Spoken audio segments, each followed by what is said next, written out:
దైవం అని అందరూ అంటుంటారు కదా గురుగారు. అంటే దేవుడు ఉన్నాడా? ఉంటే ఎలా ఉన్నాడు? ఎక్కడ పట్టుకోవాలి? మొత్తం స్పిరిచువాలిటీకి హ్మ్. ఒకే ఒక క్వశ్చన్తో స్టార్ట్ చేసేసారు. గురుగారు. ఆ, దేవుడు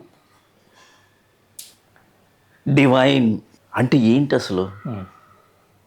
డైవింగ్ ఇన్ ఈజ్ డివైన్. దేవుడు అంటే ఏంటంటే లోపలికి, హ్మ్. ఆ లోపల, నీ లోపలికి హ్మ్. ఎక్కడున్నాడు? నీ లోపల చైతన్యం, నీ లోపల ప్రాణం, నీ లోపల ఉన్న ఆత్మ. హ్మ్. ఎప్పుడైతే ఇది ఉంటుందో నీకు అన్నీ ఉంటాయి. హ్మ్. ఆరోగ్యం నీ సొంతం, ఆనందం నీ సొంతం, ప్రశాంతత నీ సొంతం. హ్మ్. ఏది? ఆ లోపల ఉన్న విషయాలకి Hmm. నీ లోపల ఆ చైతన్య రూపంలో, ప్రాణం రూపంలో, మహాప్రాణం రూపంలో, ఆ అవేర్నెస్ రూపంలో నేను నేను నేను అని ఎప్పుడు చెప్తూ ఉన్నాడు, నేను ఉన్నాను అని. హ్మ్. అసలు నేను అదే దేవుడు. ఎలా పట్టుకోవాలి దాన్ని? ఈజియెస్ట్ హ్మ్. లోపల వెళ్తే నేను అనేవాడు మనకి ఎప్పుడూ కూడా మన వెంటే ఉన్నాడు, హ్మ్. నీడలాగా. నేను ఉన్నాను, దేవుడు ఉన్నాడో లేదో అది పక్కన పెట్టండి. నేను ఉన్నానని నాకు తెలుసు కదా, హ్మ్. నాకు ప్రాణం ఉందని తెలుసు కదా, అవును. చైతన్యం అనే ఉన్నది కానీ తెలుసు కదా. Hmm. ఈ నేను నేను నేను అనే ఆ ఫస్ట్ నేను, హ్మ్. అది నా ముందు, హ్మ్. నేను పుట్టిన తర్వాత, నేను చనిపోయిన తర్వాత హ్మ్. ఆ నేను అయితే ఉండి తీరుతుంది. దీన్నే భగవద్గీతలో కృష్ణుడు హ్మ్. అహం అహం నేను నేను అంటుందే, అహం ఆత్మ గుడాకేశ. హ్మ్. ఎప్పుడు ఎప్పుడు ఇట్ ఈస్ 24/7 హ్మ్. It is there. సర్వభూతాశయ స్థిత, అది ఎప్పుడు అన్ని దగ్గరలో ఉంది. హ్మ్. అహం ఆదిశ్చ మధ్యంచ భూతానామంత ఏవచ. హ్మ్. దాన్ని పట్టుకోవటానికి బయటకి ప్రయాణం చేయటం వేస్ట్. హ్మ్. అయితే మరి ఇన్ని గొళ్ళు గోపురాలు మనకి కనిపించాయి కదా, హ్మ్. అవి సింబాలిక్గా ఆల్ పవర్ఫుల్, హ్మ్. ఆమ్నిపొటెంట్, ఆమ్నిసియంట్ హ్మ్. ఆ శక్తి బయట మనకి ఎక్స్ప్లెయిన్ చేస్తూ, చిన్నపిల్లలుగా ఉండేటప్పుడు మనకు అర్థం కాని విషయంలో, హ్మ్. అందుకని ఈ ద్వైత ప్రపంచంలో నిర్మించారు. హ్మ్. ఉన్నది నీ లోపలే, అద్వైతం. హ్మ్. ఆ లోపలికి వెళ్ళి మనం ఎప్పుడైతే మీరు ఆత్మదర్శనం, సమాధి, ధ్యానం, ఈ ప్రాణాయామాలు హ్మ్. ఇవన్నీ చేసేటప్పుడు నీకు పట్టుబడుతుంది చేతిలోకి. హ్మ్.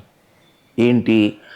ఏ ప్రాణం అయితే నువ్వు పట్టుకోవాలో ఆ మహాప్రాణం, ఆ ఆత్మజ్యోతి వెలుగు మనకే తెలుస్తుంది. అవును. So it is very very simple. హ్మ్. సో ప్రాక్టికల్గా మనం అనుభవించవచ్చు. హ్మ్. సో అది దైవం అంటే అది. ఆ. అంటే ఈ ఆత్మజ్యోతి వెలుగు అనేది మనం దర్శించడాలంటే ఎలాంటి సాధన చేయాలి గురుగారు? నియమాలు, హ్మ్. Social code of conduct, personal code of conduct, ఆసన, హ్మ్. స్థిరంగా ఉంటే, మనకేంటంటే బాడీలో మూమెంట్ ఉంటే, హ్మ్. బ్రెత్లో మూమెంట్ ఉంటే, హ్మ్. ప్రాణంలో కూడా మూమెంట్ ఉంటే, హ్మ్. మైండ్లో కూడా మూమెంట్ ఉంటే హ్మ్. మనం పట్టుకోలేము. ఆ. సో ఆసన తర్వాత మెల్లగా ప్రాణాయామ. హ్మ్. ఆ ప్రాణాయామ మనకి అన్ని విధాల వైపు, ప్రాణం, అపానం, రకరకాల విధాలుగా వెళ్ళిపోతూ ఉంది. హ్మ్. పంచప్రాణాలు, పంచ ఉప ప్రాణాలు వెళ్ళిపోతూ ఉన్నాయి. హ్మ్.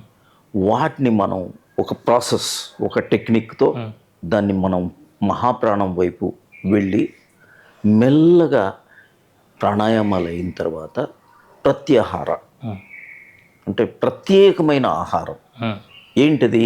లోపలే, మన లోపలే ఉంది. ఉమ్, మనం ఇప్పటి వరకు వెతుకుతున్నాం, ఉమ్, బయట వెతుకుతున్నాం. ఉమ్, మనకేదో ఆహారం బయట ఉందని, ఉమ్, ఏది లేదనేది మనకి అర్థం అవుతుంది.